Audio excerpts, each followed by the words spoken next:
મોરબી જિલ્લાની અંદર આવતી મોરબી માળિયા વિધાનસભામાં તાલુકા પંચાયત, જિલ્લા પંચાયત, મોરબી મહાનગરપાલિકા અને માળિયા નગરપાલિકાના ઉમેદવારો માટે આમ આદમી પાર્ટીના પ્રદેશ ટીમના તેમજ દિલ્હી સંગઠન ટીમમાંથી સુરેન્દ્ર કૌશિકજી, કચ્છ ઝોન પ્રભારી સંજયભાઈ બાપટ તેમજ જિલ્લા ટીમના નેતાઓની આગેવાનીની અંદર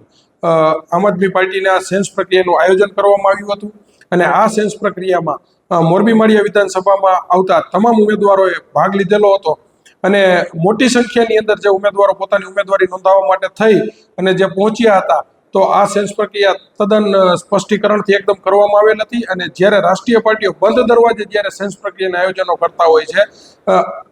એમના ભાગરૂપે અમે જાહેર જગ્યા ઉપર દરેક ઉમેદવારોની હાજરીની અંદર સેન્સ પ્રક્રિયાનું આયોજનો કરવામાં આવ્યા હતા અને આ આયોજનો જોતા આટલા ઉમેદવારોનો ઉત્સાહ અને ઉમળકો જોતા આવનારા સમયની અંદર મોરબી મહાનગરપાલિકા હોય, તાલુકા પંચાયત હોય અથવા જિલ્લા પંચાયત હોય એની અંદર નવા જૂની થવાના એંધાણો દેખાઈ રહ્યા છે. કારણ કે મોટી સંખ્યાની અંદર લોકોની અંદર જાગૃતતા આવેલી છે અને મોટી સંખ્યાની અંદર લોકો પોતાના વિસ્તારના પ્રશ્ન માટે થઈને લડવા માટે થઈને ઉત્સુક હોય એમના ભાગરૂપે ઉમેદવારી કરવા માટે થઈ અને આ સેન્સ પ્રક્રિયામાં ભાગ લીધેલ હતો.